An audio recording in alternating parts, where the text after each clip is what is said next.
Dans l'univers de Dandadan, certains êtres humains ont la capacité d'incarner la puissance des yokai. Ces êtres spéciaux possèdent des pouvoirs hors du commun. Aller à plus de 100 km/h, étendre ses cheveux au point de pouvoir projeter des voitures, ou encore contrôler la gravité. Et bien grâce aux yokai, certains êtres humains ont ces capacités. Ils sont extrêmement importants dans l'histoire de Dandadan. Mais qui est le plus puissant d'entre eux? Eh bien, c'est à cette question que nous allons répondre dans cette vidéo.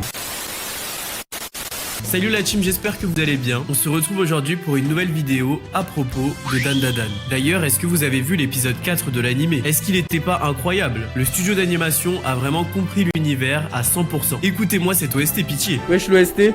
Non mais incroyable. Les WOST, W animation les gars.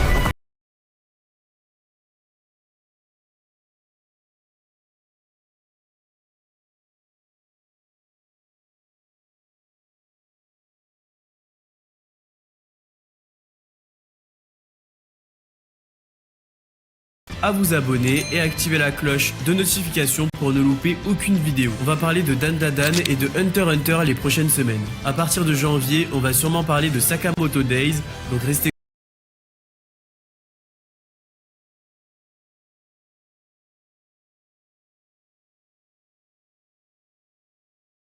Dans l'univers de Dandadan, les yokai sont extrêmement puissants. Ils sont terrifiants, ils peuvent naître de différentes manières et leur puissance et capacité varient du tout au tout. La puissance de certains yokai, comme Reiko Kashima, a littéralement été capable d'empêcher une invasion d'aliens sur la planète Terre. Cette dernière a réalisé cela extrêmement facilement, faisant d'elle le yokai le plus puissant de la série. Personne ne peut la vaincre. Dites-moi d'ailleurs en commentaire si une vidéo plus approfondie sur Reiko Kashima vous intéresserait. Certains yokai prennent la possession d'êtres humains ou parfois fusionnent avec eux. En fusionnant avec un être humain, ces derniers obtiennent une forme hybride contenant le pouvoir exceptionnel du yokai. À la 5e position de ce classement, nous avons Rin Sawaki. Rin est dans la même classe que Takakura. C'est la déléguée d'ailleurs. Elle peut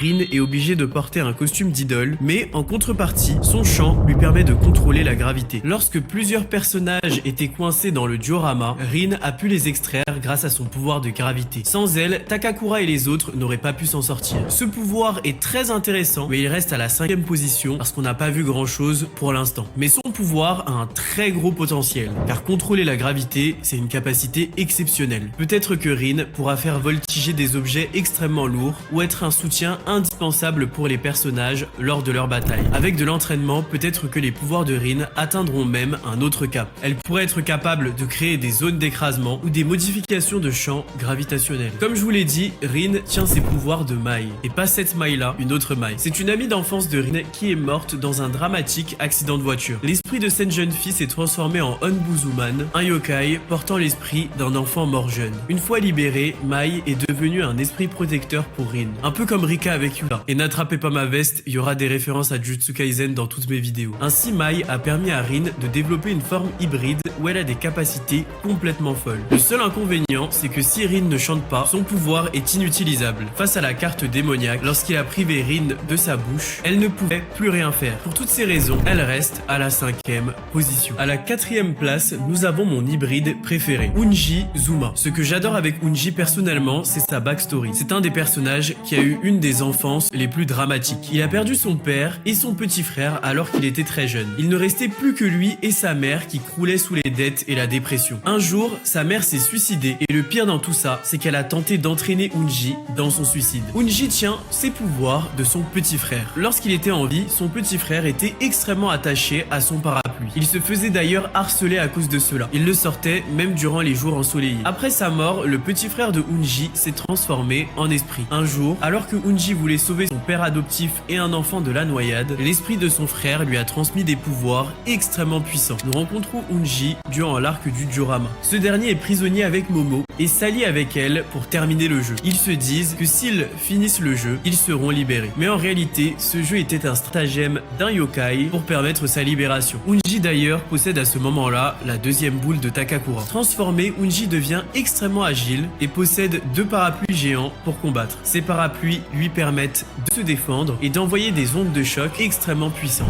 De plus, les ondes de choc générées par les parapluies offrent à Unji une force de propulsion qui lui permet de s'élever dans le ciel et de parcourir de grandes distances. Unji ne peut utiliser que les 2 parapluies qu'il a matérialisés et une fois ouverts, ils disparaissent et ne peuvent plus être invoqués à nouveau. Cette contrainte me fait placer Unji à la 4e position. Mais il faut quand même dire que lorsqu'il était contrôlé par la carte démoniaque, Unji possédait sa pleine puissance. Il a vraiment pu libérer son potentiel. Il n'avait plus cette restriction à 2 parapluies. Unji a pu déployer plusieurs séries d'ondes de choc à partir de son parapluie. Cela lui permet d'attaquer ses adversaires en continu. Il parvient quasiment à voler en se propulsant de façon répétée avec des ondes de choc en l'air. En bref, en pleine puissance, il serait sûrement plus haut dans le classement. J'ai hâte de voir ce que réserve Unji dans la suite du manga. À la 3e position, nous avons Aira. Aira tient ses pouvoirs de l'esprit acrobate soyeuse qui s'est sacrifié pour la ramener à la vie. Cet esprit a eu une vie humaine bien tragique. De son vivant, elle était contrainte d'accumuler plusieurs jobs pour joindre les 2 bouts et rembourser ses dettes. Elle se prostituait également pour subvenir aux besoins de sa fille. Sa fille était sa seule source de joie, son unique motivation. Un jour, après avoir dépensé le peu d'argent qu'elle avait pour acheter une robe à sa fille, les hommes à qui elle devait de l'argent se sont introduits chez elle. Ils l'ont tabassée et ont enlevé son enfant. Suite à cet incident, elle s'est suicidée. De retour en tant qu'esprit, l'acrobate n'avait plus les souvenirs de sa vie humaine. Mais elle sentait qu'il lui manquait quelque chose. Et c'est là qu'elle est tombée sur Aira. Aira qui a confondu l'esprit avec sa mère qu'elle a perdue. Ce qui est intéressant, c'est qu'Aira était capable de voir les esprits alors qu'elle était enfant. Ça montre qu'elle était déjà spéciale. Après que l'acrobate lui ait transmis son aura pour la ramener à la vie, cette dernière a hérité de pouvoirs surnaturels. Transformée, Aira possède une agilité incroyable, étant une réelle acrobate. Aira peut courir le long des murs et faire des sauts périlleux. C'est une adversaire difficile à toucher, elle est extrêmement agile. Contre les portraits de la salle de musique, Aira était capable d'esquiver toutes les notes de musique explosive. D'après l'analyse de Mami Turbo, Aira peut effectuer 4 actions différentes en un seul temps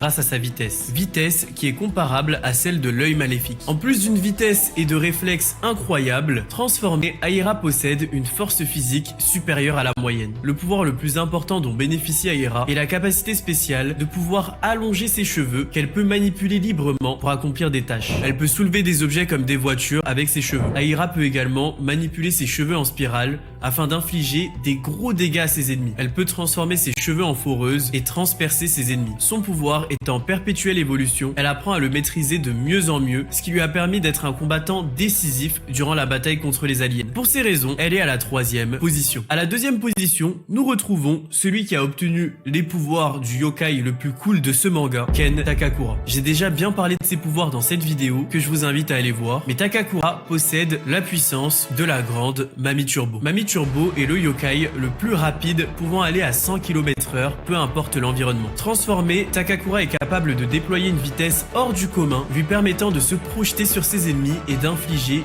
des attaques extrêmement puissantes. Mami Turbo expliquait qu'elle pouvait réaliser plus de 5 actions en un temps extrêmement facilement. Elle dépasse largement la vitesse de tous les autres yokai. Transformé, Takakura possède une mâchoire extrêmement puissante, lui permettant de démanteler ses ennemis. Il est capable d'utiliser les courants téléphoniques pour se téléporter ou attaquer encore plus rapidement. Takakura a sauvé de nombreuses situations grâce au pouvoir de Mami Turbo qui s'est montré extrêmement puissant tout au long du manga. Pour ces raisons, il est à la 2e position. Enfin, vous vous en doutez, à la 1re position, on retrouve Jiji et l'œil maléfique. Pour moi, c'est clairement un des yokai les plus puissants si on ne parle pas de Reiko Kashima. Déjà, il faut dire que Jiji incarne le réceptacle parfait. Il est parfait pour que l'esprit qui le possède soit extrêmement puissant. Il est sportif, il a une bonne génétique et il a une sensibilité occulte. Mami Turbo disait elle-même que si elle devait choisir un corps ou se réincarner, elle choisirait celui de Jiji. Force à Takakura. Jiji est l'ami d'enfance de Momo. L'œil maléfique qui tournait autour de lui depuis un petit moment va finir par posséder son corps. Une fois transformé, Jiji devient un monstre extrêmement puissant, capable de tuer tous les démons que j'ai évoqués plus tôt dans cette vidéo, sauf Reiko bien sûr. Mais pourquoi l'œil maléfique est si puissant? Eh bien de son vivant, l'œil l'œil maléfique était un petit garçon, tout ce qu'il y a de plus normal. Il a été capturé et fait prisonnier en tant que sacrifice par la famille Quito. Il a été brûlé vif. Après cette mort tragique, il s'est réincarné en esprit vengeur extrêmement puissant. Lorsque Gigi est transformé, contrairement aux autres, il cède totalement le contrôle à l'œil maléfique. Sa puissance est colossale car c'est directement celle du yokai. Sa puissance physique, sa vitesse et ses réflexes sont complètement boostés. Il est capable de s'envelopper dans une barrière